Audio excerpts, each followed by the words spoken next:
जो केवल स्त्री संग को ही सुख समझते हैं, नाना प्रकार की भोगी वृत्तियों को ही सुख समझते हैं, ऐसे लोगों का संग त्याग दे, क्योंकि ये तमो द्वारम, ये साक्षात नरक का द्वार है।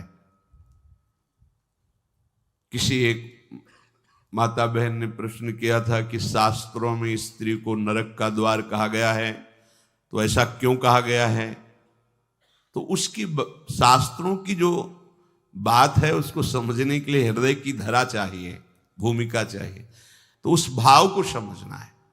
जो स्त्री शरीर को भोग दृष्टि से देखता है उसके लिए कहा गया तुम साक्षात नरक के द्वार में खड़े हो, क्योंकि तुम अपराध कर रहे हो।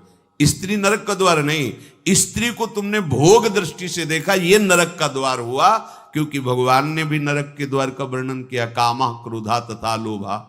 भगवान कह रहे काम क्रोध लोभ ये नरक के द्वार हैं। अर्थात तुमने काम दृष्टि से किसी भी माता बहन की तरफ जो भाव किया वो तुम्हें नरक ले जाएगा। उस वक्त शास्त्रों में जो शब्द लिखा हुआ उसको समझने के लिए हृदय की भूमिका चाहिए, पवित्रता चाहिए। आप लौकिक दृष्टि से नहीं समझ पाएंगे।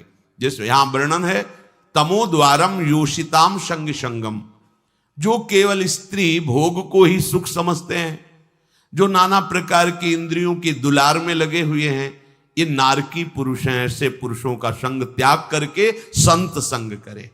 संत संग कर रहे हैं और ये भी कर रहे हैं, लाभ नहीं मिलेगा, लाभ नहीं मिलेगा। हो सकता है संत संग का कम असर और कुसंग का बहुत ज्यादा असर हो जाए, क्योंकि हम देखते हैं 5 वर्ष सत्संग सुना और 5 मिनट कुसंग हो गया तो सारे सत्संग पे कुसंग पानी फेर देता है। ऐसा क्यों हुआ? इतना कमजोर सत्संग है? बोले नहीं, अभी तुम्हें 5 मिनट दिखाई दे रहा है कुसंग, लेकिन वो 50 अनंतों वर्षों से कुसंग में ही रहा है।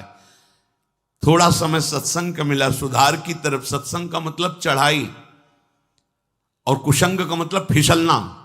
फिसलने में कितनी देर लगती है?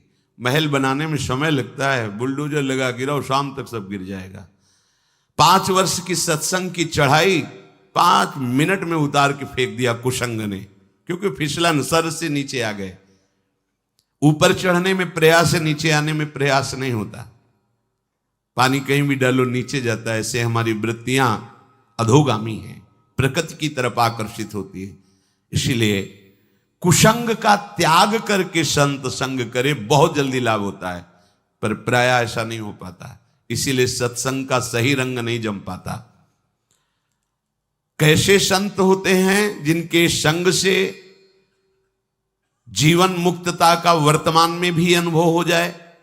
बोले महांतस्ते समचित्ता प्रशांता विमन्यवः सुहृदा साधो। ये वो महापुरुष जन, ये समचित्ता समदर्शिनः प्रशांता शुद्ध चित्ता विमन्यवः विगत क्रोधा सुहृदा सर्वेषां हितकांक्षिणः साधवा सदाचारा ते महांतो गेया। वो महापुरुष होते हैं जिनमें सब में भगवत दर्शन की भावना है। सब में समदर्शिना वही होते हैं जो सब में अपने प्रभु को देखते हैं। वही परम संत है जो सब में अपने प्रभु को देखते हैं। विद्या विनय संपन्ने ब्राह्मणे गविहस्तनी स्वनीचो सुपाके चा पंडिता समदर्शिना, जो सब जगह अपने, वही है। ये तो बाद में पता चलता है ना कि छलिया कैसे छल रहे थे तुम आ करके, अब समझ में आया। ये पर्दे लगाकर वही है, दूसरा नहीं। ये तो गुरु कृपा से बाद में जब अंतःकरण त्रिगुणात्मिका माया के प्रभाव से मुक्त हो जाता है तब ये दिखाया वो इतना बड़ा नाटक कर रहा था सब रूपों में, वही है।